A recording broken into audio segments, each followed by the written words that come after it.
said, young man, it is perfectly okay to build castles in the air, but don't forget the foundation below it. Don't forget to put the foundation.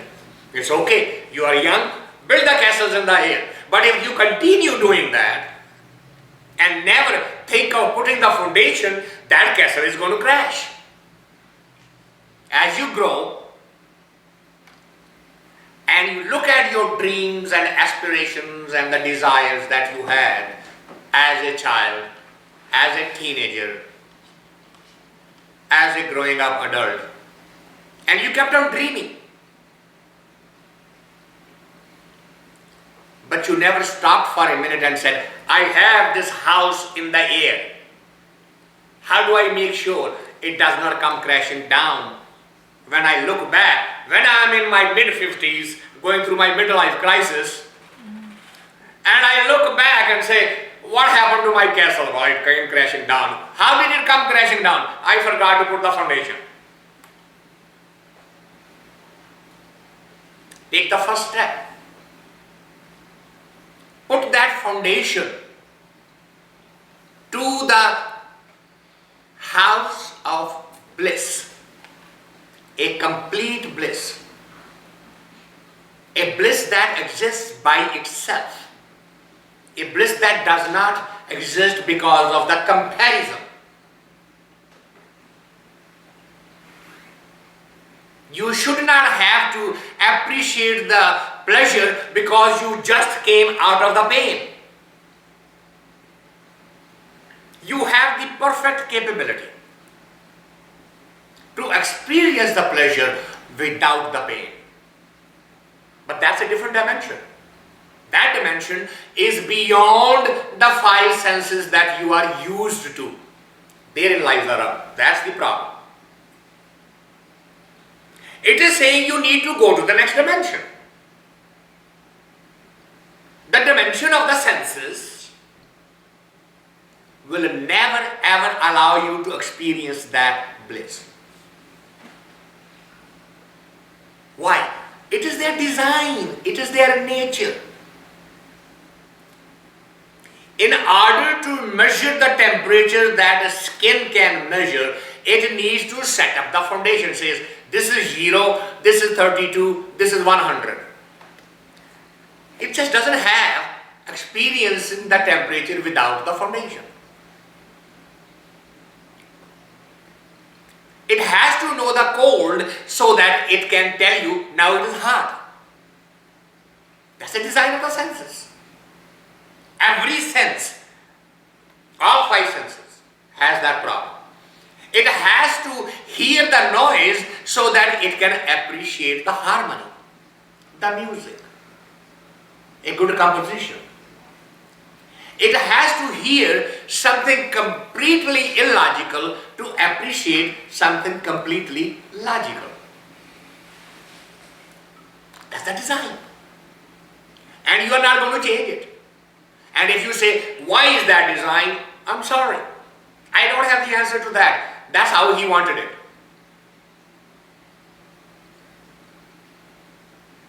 Once you get that into your heart and say, I had enough of this. This is a yo-yo life. Smile sometime, cry sometime. Happy sometime, sad sometime. I don't want to. Take me there where there is never any tear. Okay? If that's your desire, and you are sincere, I'll take you there. And that's where we start today's hymn. Let me take you there. I'll hold your hand like a child. I'll walk you through.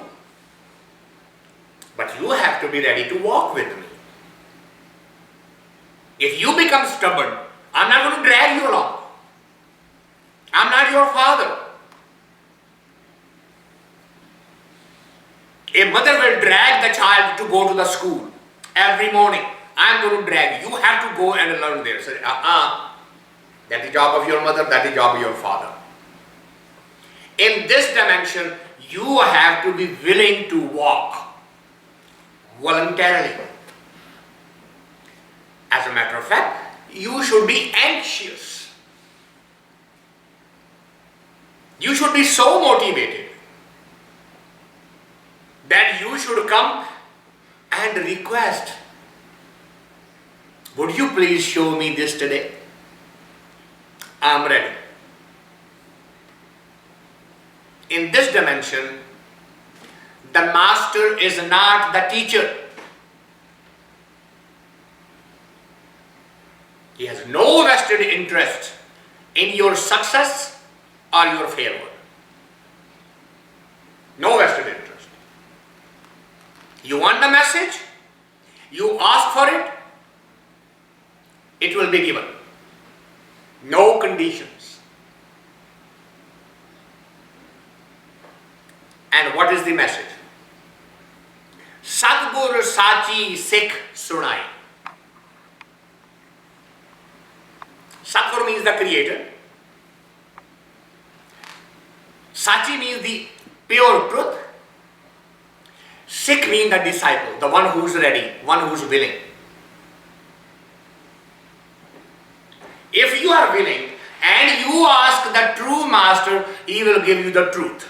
That's it. He's not going to worry, well, if I give the truth, will I hurt his emotions? Will he feel offended? Should I tell this? Maybe I should modify it.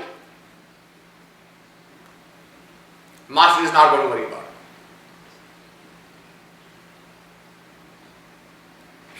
I remember my childhood.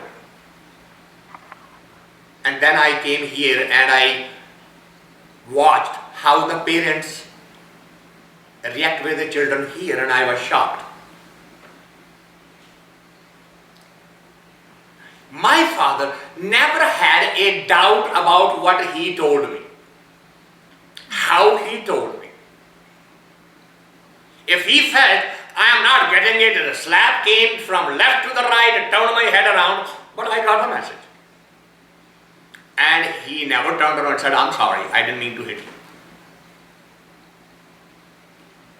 When I came here, every pop psychologist is saying, don't damage your child. I heard that the children are suing their parents that you did not raise us properly. That's why I am having a problem in making a living. You know, my father never worried. Is this child going to get spoiled? Is it going to get damaged? Is it going to become a psychotic? He felt he was the father who had absolutely unquestionable right to tell me what he needed to tell me. They are not the things anymore here. He never thought, second time, how should I address my child?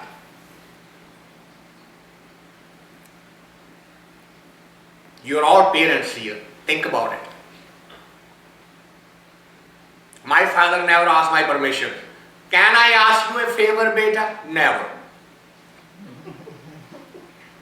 Hey, what you doing? Yes, father.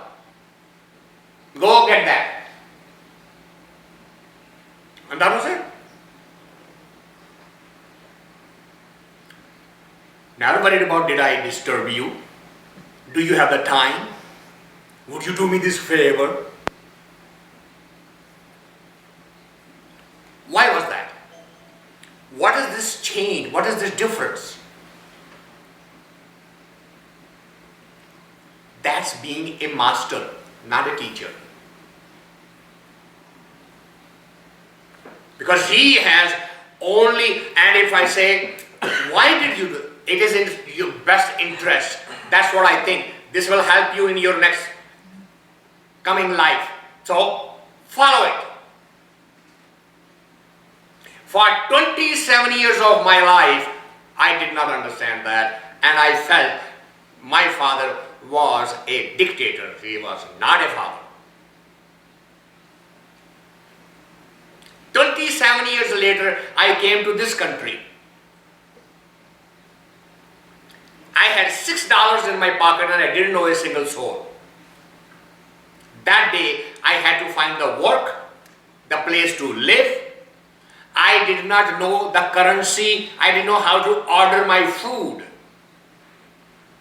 So I would go to a shop, look where there is a chicken being roasted, and point a finger at the chicken and then take these $6 out of my pocket and put the money in front of them and say, take what you want. That first night, I didn't have a bed, didn't have enough food, slept on the floor, but slept like a baby. Next morning, I called my father and I said, today I understand. Thank you for raising me the way you did.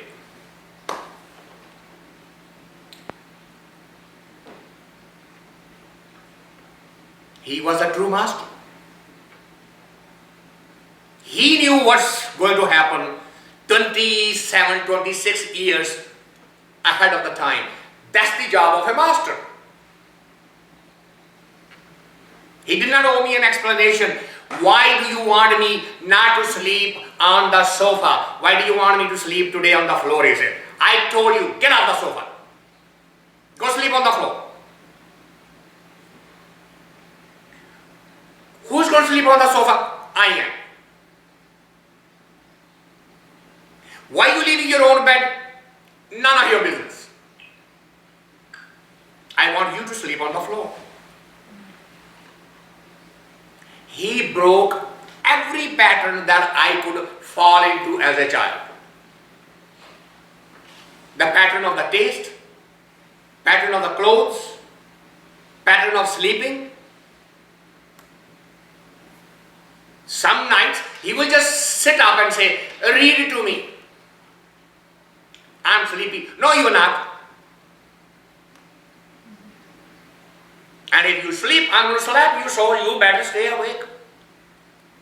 And I couldn't understand. Why does he want me to stay awake?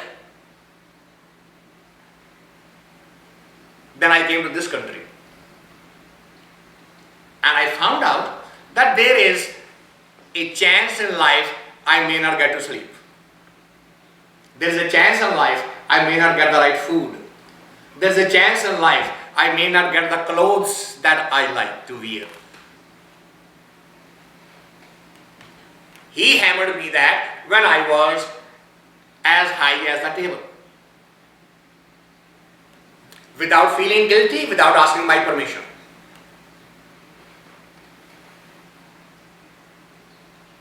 That is called satgur, saachee, sikh, sunaa-ee.